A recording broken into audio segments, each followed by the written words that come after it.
Hey guys, I just wanted to make this video this morning to show you guys how beautiful it is this morning. It's like so nice out, and you can definitely see for yourself here. But yeah, I was just really struck by how beautiful it is this morning, and it's not really, I'm not sure if you can quite see the sunlight yet, but the sun is shining. It's like there is some slightly overcast, still foggy early morning gray wake up clouds, but then there's big blue sky and big white clouds already, and the sun is shining. Like the sun is shining, the sun is behind me. So, but I just wanted to show you guys this beautiful, this beautiful morning, beautiful countryside. Yeah, I just think it's so awesome. So, yeah, I'll keep it rolling here for a little while, and see what kind of sights we can see as we go along. I'm not sure if it'll get much better than this because this is the straight country, I'm about to get on the highway, but I think, yeah, I just wanted to share this with you because this morning is definitely one of the most beautiful mornings I've seen in recent memory, for sure.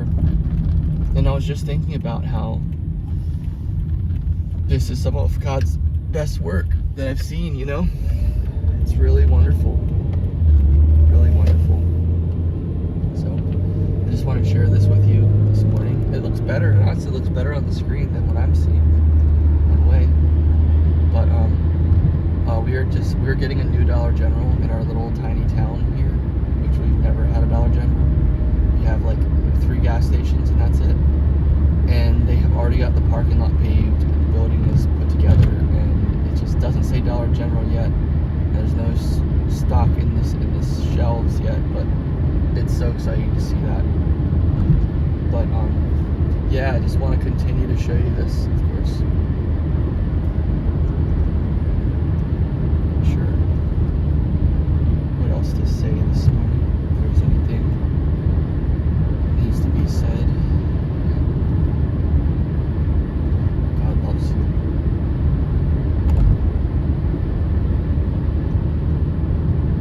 And Jesus Christ, the Lamb who died for you.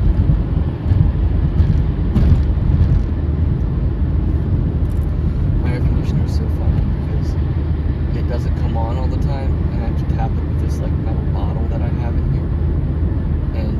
But the funny thing is, every once in a while when you go over a bump, the air conditioner comes on. So it's just pretty funny. We're gonna get into some a bit more beautiful territory coming up here. Got the big granary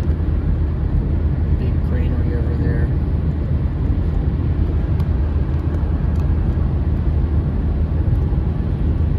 Yeah, I just love it. I wish I was a little bit more flexible so I could show you a little bit more this morning, so you can see more of a bigger picture, so to speak, visually. But it's just such a good morning. The sun is shining on things. See those trees? The sun is shining on them.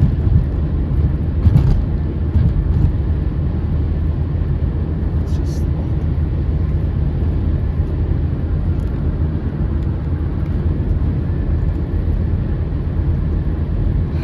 This is like one of those awesome hybrid mornings. It's like a little bit of fall. Not much summer still, but it's just like still a little bit of the remnants of summer. But it's mostly fall. It's not really freezing. It's not really cold. The leaves haven't changed yet. Not all the leaves, of course. Some of them are starting to. We're about to get to another really cool, beautiful part. And something else I wanted to say is that, like, I'm taking U.S. history right now. We're learning about, like, the times of the Declaration of Independence and the Revolutionary War and things like that. But something that's been on my mind since reading so much history in that time period is thinking about this area here and how this area was here during that time, and thinking about what was life like. I try to imagine I pretend that it's like 1776 or 1770, something like that, in this area, and I look around and, you know, just kind of take the sights in, but I pretend that it's back then and imagine what that would be like. And I had a dream last night which was pretty cool. It actually involved, it was an interesting dream, but it involved some colonists, and I was like sneaking around because it was like you had to sneak around because like the redcoats, like the British, they were everywhere, or like they were controlling things. I must have been in Boston or something like that, although it was centered around my dad's work, and we were working on some things. But in the dream, I met these two colonists, and they were sitting in their chairs, and they had their old colonist clothes on and stuff. And the guy was kind of pudgy, he was kind of full-faced, and jolly and chuckly, and I was talking to him, and it was funny because in the dream I knew that I wasn't from that time. This is like the coolest part, one of the coolest parts about dreams, that these kinds of things can happen. I love these concepts, that you know, I don't know, different timeline events can happen and you can be aware of it to a certain extent in a dream. But I was talking to the guy and I was like, yeah, you know, and we were talking, we was kind of like at this, we were kind of like at a bunker almost. It was almost like an underground bunker, but it wasn't underground, it was like enclosed over the top, and there was like this fence, and you know, you could kind of see out. And we were kind of looking around and I was kind of like, you know, when are they coming? They're coming, I know they're coming, when are they gonna be here? They're gonna be passing through, right? So we always have to keep our guard up, we always have to keep our eyes open, basically. And I was talking to the guy, and I just got done working like a shift or something at my dad's work, which was just across the way. And but I remember talking to the guy, and he was telling me, and he was like, oh yeah, he's like, you know, they're out there, yes, they're out there, that's true, they are. But you know what, we're ready for them, you know, and we're not gonna play around and take any chances here. We're gonna keep everybody safe, do our best to keep everybody safe. But you know what, you don't need to be afraid of them. And he's like, because I'm not afraid of them, you know, basically. And he's kind of chuckling a little bit, and it was just so interesting. And then I told him, I was like, yeah, well, you know what the craziest thing is though, you might not even believe this, but I'm not even born from back here. And I told him my real birthday in real life. I was like, I was born in 1989. And he was like, and he chuckled and he laughed, and he's like, oh, that's so funny. He's like, I was born in 1961. And I was like, but we were in the 1700s. So it was just like that. It was just funny. And I remember talking to my dad or like my brothers, and it was like I was working for my dad's company. However, it was boats. Like I used to work at a boat yard, and you know, to put a boat on stands to store it in the winter, you put it up in the yard and you put these little boat stands underneath of it, and you generally have about 6 of them, 2 in the front, 2 in the middle, 2 in the back, and you kind of have to do it. It's like a very precise job because of course this is a boat, and if you do something wrong, the boat could fall on the ground and become, you know, severely damaged. And it's an expensive boat. All boats are expensive, and not to mention they're not yours, so it's the customer's boat, and so it has to be just perfect when you're doing this kind of stuff. And anyway, I was underneath this boat, and I was like putting like these stands in there or something like that, and everything seemed super stable and sturdy and strong. But I was looking at the stands, and I realized there was like only 3 stands holding it up. It was super uneven. There was like one on this side, one on that side. I was like, oh man, this is bad. This could be really bad. I was like, we gotta get this thing straight now. We gotta get this thing fixed now. We gotta get these stands under here, you know. But it was just pretty interesting. And there was also this girl in my dream who was super. I was attracted to her. I've thought fondly of her, I guess. And she was working at this store briefly, and I was working there too.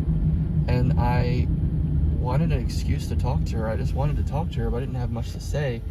And so I decided to work with her and like try to tell her like, oh hey, you know, and tell her all the ins and outs about like, I tried to be helpful because I had experience in the job that we were doing, and I wasn't trying to be like, you know, talk down to you, like I'm gonna show up and I'm gonna tell you how to do everything. I'm gonna tell you how everything works, or anything like that.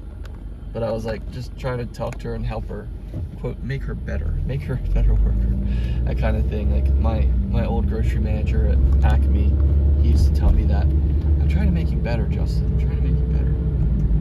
He's like, see, don't do, and he would always joke and he'd say, do as I say, okay? Not as I do. And he would laugh.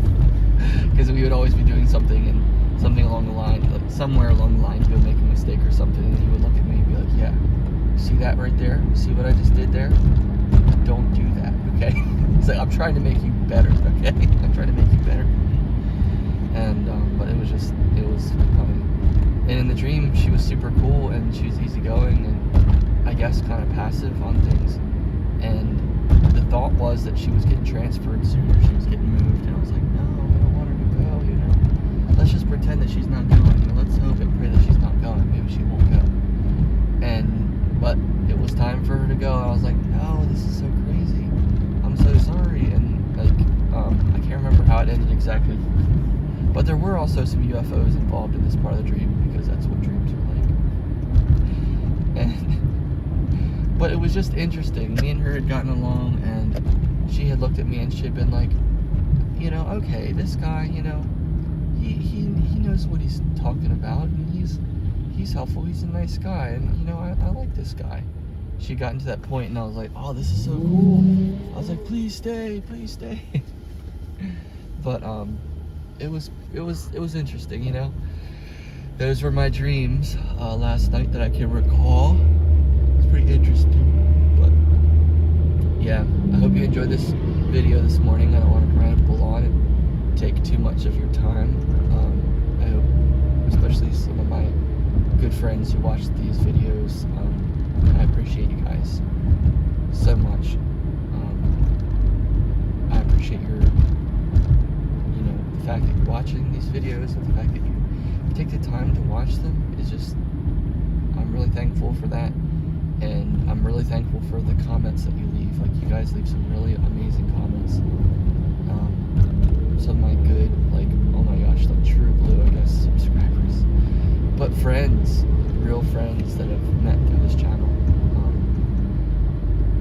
And I'm so thankful for you guys. So I hope you enjoyed this nice video this morning. Nice if I say so myself. And of the beautiful morning, the beautiful clouds and scenery. It's so becoming fall around here. Good old Maryland, Eastern Shore of Maryland. And it's a lot different. Wow, some crazy driving going on there. Crazy driving. It's not the kind of way you want to drive, buddy. It's not worth it. I know you gotta make a U-turn or whatever, but enjoy. Okay. Have a great day. Thanks for watching. I guarantee you next time I make one of these videos, you will see so much more red and yellow, orange leaves and stuff like that, you know. It'll be beautiful. Also, I don't know what you guys think politically, but there's definitely a lot of Trump signs around here, in Easton and stuff like that. In the Eastern Shore where I live, there's so many Trump signs everywhere, which is super great, because I love Trump, and I hope that he wins. But, yeah, and I do feel like it's important that he wins, for sure. I do definitely believe that it's super important that he wins. But, the tricky thing is about Maryland is that so many people, Maryland is split in half. Like, half the state is the country, and half the state is the city. But the population is mostly in the city, Baltimore, Washington, D.C. Of course, Washington, D.C. is a part of Maryland, technically. But, and so even though there's Trump signs everywhere, even though there's a plethora of Republicans over here, basically, in the country, and there's a lot of Democrats, too, the state always goes Democrat because of the high population in the cities, which I think is so unfortunate and unfair, because I feel like it's not representative of the entire state, it's only representative of the city. So as the city goes, that's how the state goes, which is really fair. And it leaves everybody over here feeling like their vote doesn't really matter if they're voting for the Republican, basically. But anyway, vote does matter. It does matter. Even if the elections are broken or corrupt or whatever, your vote does matter. It's important to vote. It's important to look at the country and ask yourself these questions. Is this the way that it should be? And I think the unanimous answer to that, no matter what side you're on, is no. I think everybody agrees that this is not the way it should be. It does depend on what you're talking about, of course, because there's so many different things we agree and disagree on.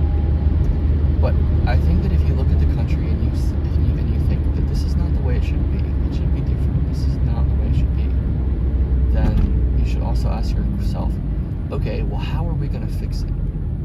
And I want to say that the days of being like, well, I'm going to vote for so-and-so, because so-and-so represents change, or so-and-so has good morals, and that's why I'm voting for it.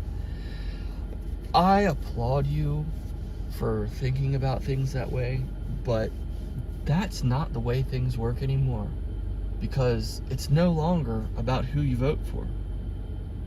It's about what you do. Because we've seen before, the elections will go the way they go. And if we continue to have the same problems no matter who's in office, then it's not a matter of candidate. It's not a matter of elected official. It's a matter of what are we going to do?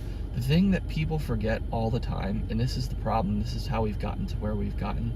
We were in such a seat of convenience for so long, we had it made for so long, that we thought, yeah, this is America, it's the best country in the world, we can just sit back and relax, and no matter what, when things get crazy, it's gonna be alright, because I'm voting for John Kerry, or I'm voting for George Bush, I'm voting for Donald Trump, I'm voting for Joe Biden, I'm voting for whoever, Obama. They're gonna change and fix everything. You know what? It's no longer like that. And I do like Trump a lot, and I have a lot of faith in Trump.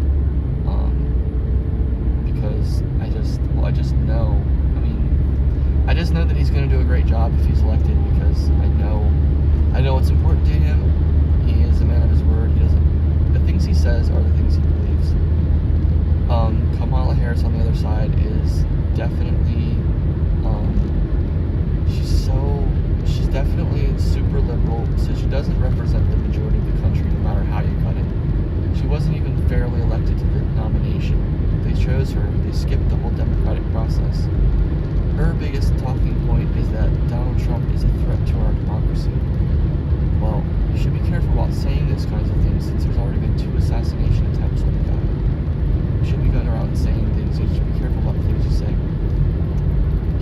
And her whole thing is about, like, he's a threat to democracy. But the thing is that I don't want to get into this too long, I guess, but we'll see. You can always stop watching if you want to stop watching, or stop listening if you want to stop. But the thing is that Donald Trump is fighting a lot. He's fighting a lot of power. He's fighting a lot of establishment, the swamp, what are the words? And Kamala Harris is trying to say that she is, and she's trying to portray, the whole name of the game since Donald Trump gave it the picture, is that he is the opposite of what he says, and he is doing the opposite of what he is doing. And so they try to make him look like he is the big bad guy. And I think you guys know this so well, so sorry if I'm just telling you this stuff that you already know. But Kamala Harris is, she represents a change, and she represents a really bad direction in this country and politically. And that direction says, we don't care who you are, we don't care what you want, this is what we're going to do. And now as soon as I say that, I know that Trump is like that too. Like, he kind of does the same thing. He says, you know what, I don't care what you want, I don't care But he's more so, he listens to the people, and I think that's kind of where he's come from. He does what's right and he sticks to it. And Kamala Harris listens to the people too, but, and they both have agendas. Okay, so they both have agendas. Kamala Harris has her agenda about things. She wants things to become a certain way. She wants to make things a certain way. And there's definitely a bigger movement behind her that I believe is rooted deeply and strongly in evil. The agenda and the movement that wants there to be abortions all the time, anywhere, anytime. And they say that if you can't have an abortion, then your freedoms are attacked and things like that. They say a woman has a right to kill her baby. They say that kind of stuff. That is evil to me. That is definitely evil. It's an evil narrative. I don't have the good intentions, but it's taken too far and it's to an evil position. Donald Trump, on the other hand, his agenda is so simple, it's not even funny, and he tells you about it all the time. It's to make America great again. And that Democrats and liberals shudder at that phrase because they can't even take it seriously. They can't even consider the fact that it's true, because they hate Trump, and they have spent so much time and effort trying to prove that he's a white supremacist, trying to prove that he's an evil man, that there's so many things wrong with him, and there's so many problems with him, and it just never ends. But when you really look at what he's trying to do, and it is what he's truly trying to do, he wants to make it so cliche, basic, but true. He wants to make America great again. So what does it look like, and how is he going to make America great again? He's going to make America great again by helping us to have affordable things, and that is a buzzword in and of itself. Affordable this, affordable that, and Kamala has her spin on that as well. Her spin goes the absolute wrong way, and that's not just personal preference here. This is technically the wrong way. Her way of making things affordable is taxing the rich, and actually not just the rich, but taxing everybody. Because taxes always go up with Democrats, always, and the cost of living always goes up with Democrats.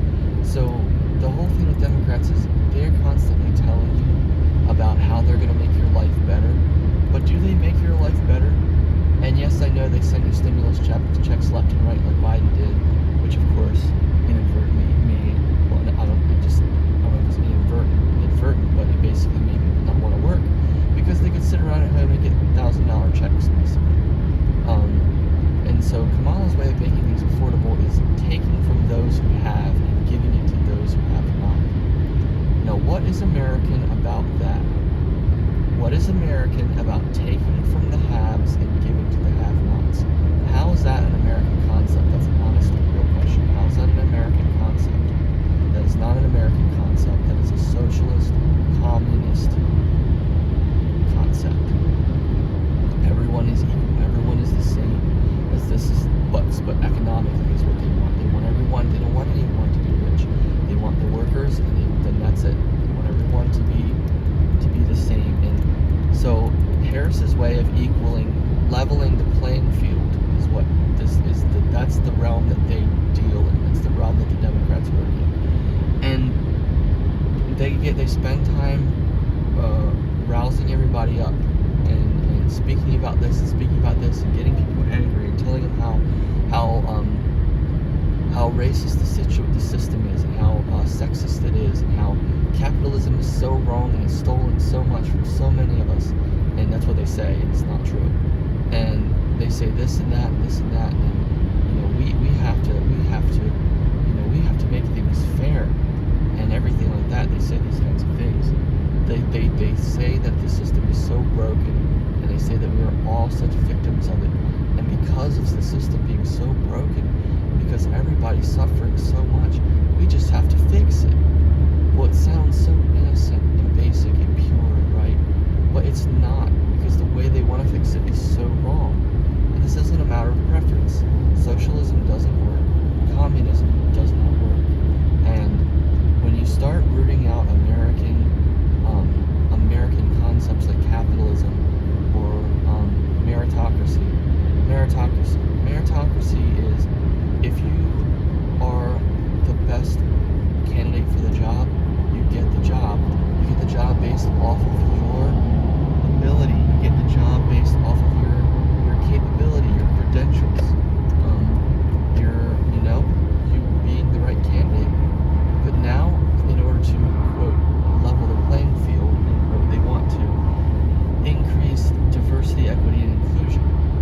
which again sounds great, right? It sounds great, but this is the problem. Everything that they say sounds great, but is horrible. And they'll say the same thing about the right. They'll say the same thing about Trump. Make America great. Again, sounds so great, but it's really terrible because they want to do this, and they want to do this, and they want to do that, and they want to do all these bad things. But it really boils down to, what do you want, and what do you want in the future? Do you value America, and do you value what has made America strong over the 200 and some years of its existence? And what has made America strong is diversity. And I'm not talking about Kamala Harris diversity or DEI diversity. I'm not talking about democratic diversity. I'm talking about diversity. The diversity of the 13 colonies. Everyone was a little bit different, but they joined together and worked together. So you've got that. You've got the democracy, which, even though the Democrats say they are for, and they say that Donald Trump is trying to attack it, he's a threat to it, they are the ones who are actually attacking democracy, because they don't want democracy. They want obedience. They want followers. They want control, and they want more government. More government equals more control, plain and simple. More laws equal more control. More laws, less freedom. More government, less freedom. More government, less people. It's not supposed to be the government takes care of the people, or the government is the huge powerhouse. It's the people are the powerhouse. The people. We, the people. We were founded by people, of course, but we were not founded by a rich elect government. We were founded by honest grassroots, down to earth people, regular everyday people. And the Democrats always play to that. They always play to that sensibility and they always try to strike that emotional chord. And that's why they play emotional politics. That's why they play identity politics. They play to identities. They play to genders, to races. They divide us all by our races and our genders, and they tell us how wrong we're being treated. But they are the ones who are treating us wrong, because they don't treat us as individuals. They treat us as groups. It's called identity politics. That's why Kamala Harris has a different voice talking to the whatever crowd, the more white crowd, than she does talking to the more black crowd. What I'm saying is true. They do play identity politics, which is so just sad and unfortunate. And like their whole way of going about things is just unfortunate. It's vote for me, I'll make your life better. It's like, yeah, but how? How will you make my life better? Well, we're going to give you free insurance. Oh, okay, you're going to give us free insurance. Okay. Well, what does that look like? And what will that do? And who's going to pay for it if it's free? Oh, no one's going to pay for it. It's free. Well, wait a minute. Nothing's free, right? Oh, no, this is free. Well, wait a minute. I thought nothing was free. How could anything be free? Doesn't someone have to pay for it? What about the phrase, there's no such thing as a free lunch? What about someone pays for it somewhere? It doesn't just pop out of thin air. The bread that you bought at the store, even if you got it for free, someone made that bread, and it took equipment to make it. It took equipment to ship it. It took manpower to stock it. All of the above. There is nothing that is free. This illusion of things that are free is a lie. And again, back to Donald Trump. So what does Donald Trump want to do? Donald Trump wants to make it great again, but he wants to make America so that it's not, it's not reliant on other countries. We're not caught up in all these wars like we've been for a long time. And unfortunately, that's happened under Republicans too, because our Republicans have been corrupted too. Like George Bush, for example. I still think the Democrats are way worse than the Republicans, but sometimes the Republicans are just as bad. Donald Trump is not in that category. So obviously, there's a war going on between Russia and Ukraine for years. It's very, very sad. Millions of people have died, and it's very sad. And I don't understand how you can have this little tiny country of Ukraine fighting against a massive power structure like Russia and ever think that it has a chance. Why would you fight? give up. Just give up. Like, I'm sorry, and I'm not trying to upset anyone here, but if you're Ukraine, freaking give up. Why are you trying to fight Russia? And it's like the reason why is because they've been just bolstered by so many other people and so many other countries and so many other this and so many other that. Of course, the corrupt United States under Biden has wanted to fund the war in Ukraine and Russia, and they have all made us and preached to us and explained to us how, you know, how morally wrong it is not to give billions of dollars to Ukraine. So you mean to tell me that you're going to take this little tiny country who is against a country so big as like Russia, who will never be defeated? You can't defeat Russia. If you're Ukraine, you can't defeat Russia. And if you are going to support all the other countries, or all the other countries are going to support Ukraine, even with all that, it's not going to work either. So it's like, this whole thing is so freaking ridiculous. It's like, okay, you have a bully, and he's 6'5", and he's in the 12th grade, and there is a little 8th grader, and he's 5 foot nothing. Bully has 150 pounds on him, and for whatever reason, they're fighting, let's just say the bully attacks the little guy. Let's just say the bully attacks the little guy. Okay? Well, anyway, they're saying that the little guy just needs to keep on fighting. What kind of advice is that? When would you ever tell a little guy, like a little 5 foot nothing victim of a bully, why would you tell him to fight the bully? You don't tell him to fight the bully who's bigger than him and all this kind of stuff. Like, you know, David and Goliath aside, this is not David and Goliath. This is a different issue. Okay? This whole thing of like, oh, we just need to support him, and we just need to support him. No, you don't need to support him. You need to say, dude, stop. Just freaking stop, you know? And so stop fighting him. Withdraw your protest. Stop fighting. And like Trump has said many times, like, if he was in power, this whole war would have never happened. It would have never happened. Because Putin knows not to do those kinds of things. He knows better. But regardless, the world would be a different place if Trump was in office. Because Trump is bad, you know, in a good way. He's bad in a good way. He's a bad, pardon my French, he's a badass. You know what I'm saying? Like, he's a badass. He doesn't care. He does what's right. He doesn't care what you think. And he doesn't care how unpopular it is. That's how he's always been. He does what's right.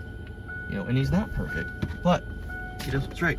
And when he was in office, we did not have these kinds of things going. We didn't have a war. We didn't have a war with Ukraine and Russia, where we're bankrupting all these other countries, including ourselves, to fund the guy who ain't gonna win. Like, it's the biggest waste of time and money of all time. Like, no investor in a million years would ever invest in Ukraine because they know Ukraine could never win. They can never win. So stop funding them. It's ridiculous. And it's like, we're meant to feel bad. Sorry, I'm getting a little, I guess I'm getting a little passionate here, but, you know. We're meant to feel bad because we don't want to support Ukraine, or we don't want to give billions of dollars to Ukraine. Are you kidding me? Well, let me just ask this. Why is it okay for Biden to abandon the operations in, Iraq or Afghanistan or whatever? Why was it okay for him to leave billions of dollars, think about this, billions of dollars of weapons, just abandon them and leave Americans there too?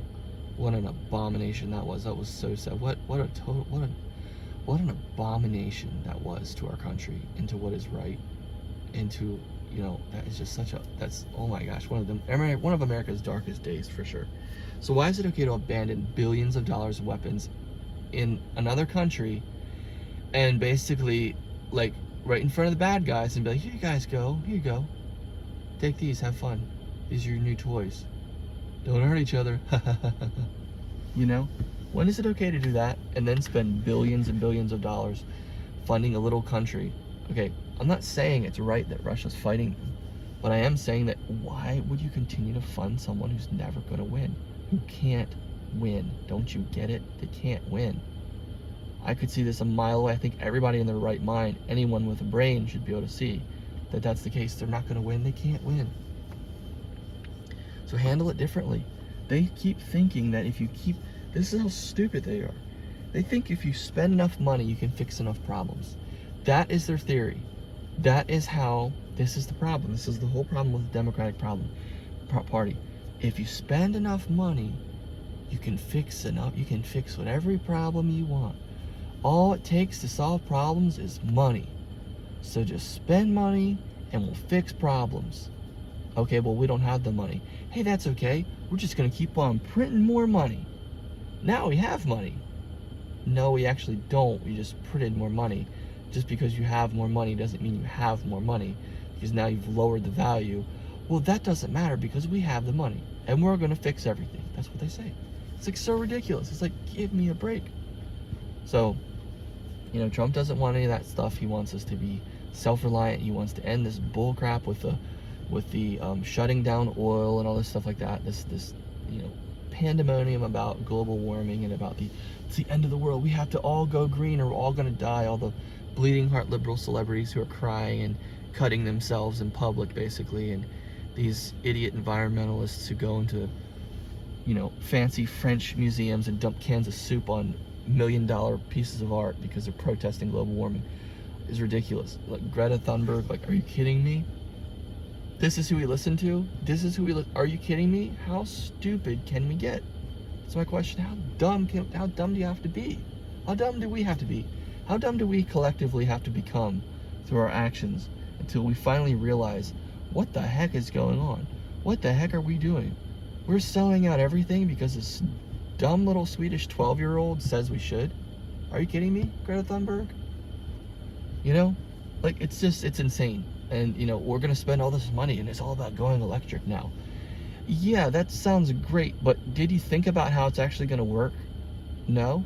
You just decided that that's just what we have to do? So you don't care about how it's going to work. You're just going to do it anyway. Oh, okay. So, like, we don't really calculate that whole look before we leap concept, do we? No? Oh, well, yeah, that's what I thought, because that's how it seems to always be going with you guys.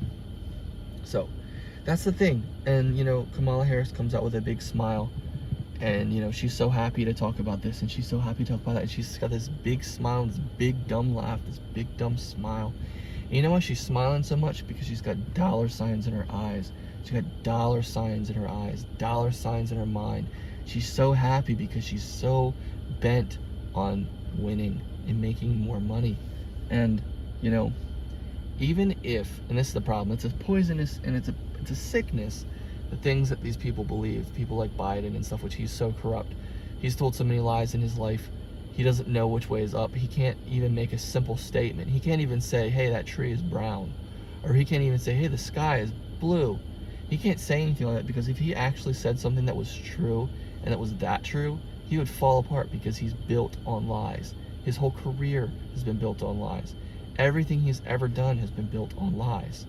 And so you know, no wonder he broke down and had, you know, dementia and all this kind of, like, you know, all this crap that happened to him. Nursing home syndrome, basically. No offense to any senior citizen who has a billion times more honor than him. But this is why these kinds of things happen to him. A, yes, he's very old. Yes, he's old. But B, that's what happens when you spend your life and career lying. This is what happens when you make a career out of lying. It does not pay off. And even if it, quote, pays off, aka you get the money, do you think that that's the way it's going to work out? Do the bad guys win in the end? That's my question. Do the bad guys win in the end? Or do they not, right? What happens with the bad guys? They lose, right? Right? Well, if you know anything about what's really going to happen, what, you know, just regardless of what you believe, what does the Bible say? Right? Does God's side win? Does his side win? Or does the devil win? Does the devil win? No, devil never wins. The devil doesn't win. God wins. So Why? Why would you waste your time entertaining these bad philosophies, these evil things, these evil sides? And I know everybody has different opinions, and you can think whatever you want. You can feel whatever you want. You can agree with me, disagree with me, whatever you want to do. It's fine. But I'm just here to tell you today that there is a really evil candidate and there's a really good candidate. And that's pretty much what most people believe. Actually, I think a lot of people believe, who are these two candidates and why are they still running? I hate both of them. I wish they wouldn't run at all. A lot of people think that. But Trump has been persecuted, and that's why people think so badly of him. And because they hate him, and there's an agenda against him that doesn't want him to win. There's no agenda against Kamala Harris. There's simply the agenda that wants the best for America. And it doesn't include people who want to sell it out from underneath of us to the Chinese, like Kamala Harris and the Democrats. So anyway, this is my political talk for you guys today. You guys don't usually get that from me, hardly ever. I've never really talked about politics like this on my channel, because politics is such a thing. It's such a divisive thing. I mean, it's just like everybody has different feelings. I don't want to say politics is a divisive thing. Politics is important. Politics are important. It's important to talk about politics. If you don't talk about politics, then what are you going to do? Walk around your whole life with your head down, your mouth shut, being like, well, I can't really talk about politics because I might hurt somebody's feelings, so I can't really talk about what I believe.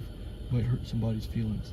Like this, it's important to talk about politics because if you really care about your country and you really care about things, then you should talk about politics. And yes, there's a time and a season. There's a good place and a bad place. You shouldn't talk about it in certain places. You should talk about it in other places. But at the end of the day, it is important. The country and where we're going is important. There are more important things, like your relationship with Jesus Christ and, your relationship with God. Those things are more important, but these things are important too. We're taught to care for what we have. We're not supposed to let things that we're not supposed to let the things we have fall apart. We're not supposed to let things go to ruin. You know, what do we read in the Book of Mormon constantly about things? The Nephites suffering because they became like the Lamanites. The Lamanites broke in and destroyed Zarahemla and captured Zarahemla, and all these kinds of things again and again and again. Do you want that to keep happening? Or do you want it to change and stop, right? This is our chance to change things and stop that. All you have to do is stand up and say, no, I'm not going to take it. I don't want that to happen. I'm not going to allow that to happen. I'm not let that happen. Not on my watch, Jack. Not on my watch. That's all it takes. So, what do you think? Do you think America is great, or do you think it needs help? Everyone pretty much agrees it needs help.